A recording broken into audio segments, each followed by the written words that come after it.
случай, когда мы можем собираться и говорить, как это случилось, почему это случилось. Это не война, это не стихийное бедствие. Это результат нашего равнодушия, нашей безответственности, нашего безразличия и нашего отношения к нашей культуре, к нашей истории, к нашей памяти. Это результат нашей жизни сегодняшней, всех, кто живет, всего этого нашего поколения. Мне стыдно. Я пришла сюда, чтобы сказать: прости, прости, что мы не сохранили то, что нам досталось. И сказать всем, и будущему нашему поколению, сказать: простите, что мы вот такие равнодушные, безответственные оказались сегодня здесь, на этом месте. И в первую очередь я хочу сказать, что это безответственность нашего руководства, нашей власти, не только нынешней, это руководство всех времен. Я против того, чтобы мы просто посыпали пеплом голову. Мы знаем, кто виновен в этом. Мы знаем, что в этом виноваты конкретные люди. И вот здесь все мы выступаем, никто мы не называем, никого не называем. Ни один человек за все эти дни не сказал: я не справился с теми полномочиями, которые у меня были. Я не справился с этой ответственностью. И ни один человек не сказал: я складываю свои полномочия, простите, мой народ. Ни один человек. Это еще больше стыдно. Понимаете, стыдно, что произошло, и стыдно, что не нашлось мужественных людей, которые не смогли расстаться со своим креслом. Вот это трагедия наша. Мы вцепились, вот не мы, я почему говорю мы, я не знаю, конкретные люди вцепились в свои кресла, вцепились всеми фибрами. Понимаете, что происходит? Что бы ни произошло в этой стране, самое главное — удержаться у власти. Мы воюем, чтобы прийти к власти, потом мы воюем с народом, чтобы удержаться во власти. Вы знаете, что я хочу сказать? Виноват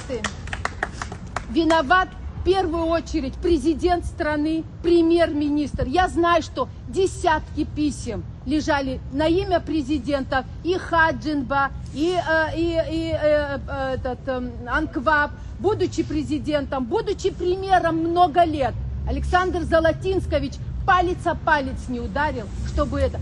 Меня возмутило выступление президента, который дал поручение, исполняющей обязанности министра, собрать информацию, сколько было сделано для культуры. Это как надо разговаривать со своим народом, чтобы только искать оправдания для своего места. Не сказать, что мы совершили, я надеюсь, что все эти письма на их имя мы покажем. Да, конечно, мы виноваты все.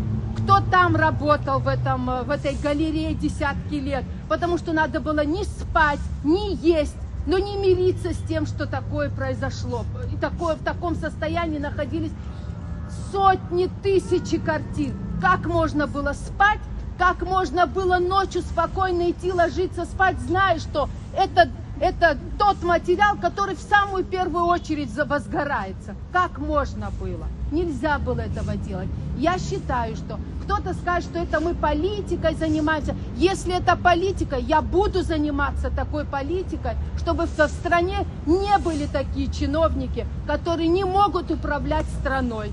Я считаю, что да, не должны. Я считаю, что и мы ждем сегодня. Вы знаете, мы хотим задать вопросы чиновникам, мы хотим задать вопросы премьер-министру, президенту и всем остальным чиновникам. У нас нет доступа к телевидению, чтобы задать эти вопросы им. Это как нужно быть, так отдалиться от своего народа от того, и быть таким равнодушным. Нам закрыли доступ ко всему. У нас телевидение только работает и вещает только для того, чтобы показать, какое успешное у нас сегодня правительство. А у нас безуспешное государство. Может быть успешным правительство и быть безуспешным государством? Не может быть. Это говорит о том, что они боятся, что мы это публично зададим эти вопросы. Сегодня власть делает все, чтобы вести борьбу со своим собственным народом. Они хотят принять законы, чтобы нас заткнуть, чтобы мы молчали, чтобы мы не задавали вопросы, чтобы им не портили их комфортную жизнь, чтобы они могли ездить на 30-миллионных машинах, бронированных. Президент страны едет на машине в 30 миллионов рублей. Это важнее для нас, чем все наше достояние. Это важнее. Почему мы все молчим? Почему мы не можем называть всех по именам? Почему? Что с нами произошло? Почему мы всех мажем одной краской? Есть виновные, есть преступления. И преступники должны ответить за это. Это преступление сегодня, что с нами произошло. Это, я еще раз скажу, не стихийное бедствие. И за это преступление люди должны отвечать. И мы будем, да, мы соберем деньги, как в тот день, когда туда пришли не люди, которые, да, там были разные люди, но там эти молодые, которые не ждали, не имели отношения к Национальной галерее. Они пришли туда, они вытаскивали эти оставшиеся картины. Точно так же мы соберем деньги, мы сделаем все, что надо, мы сохраним память нашу, мы соберем, купим эти картины, которые можно купить будет в других странах.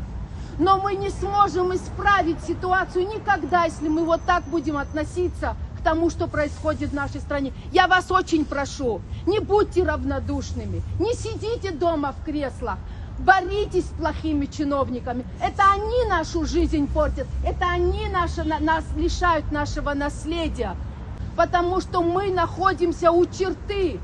У нас кризис, у нас моральный кризис в стране, культурный, экономический, социальный, политический. Мы должны понять, что если мы не преодолеем это, не будет абхазского государства. Извините за мое эмоциональное выступление. Спасибо, что вы здесь сегодня.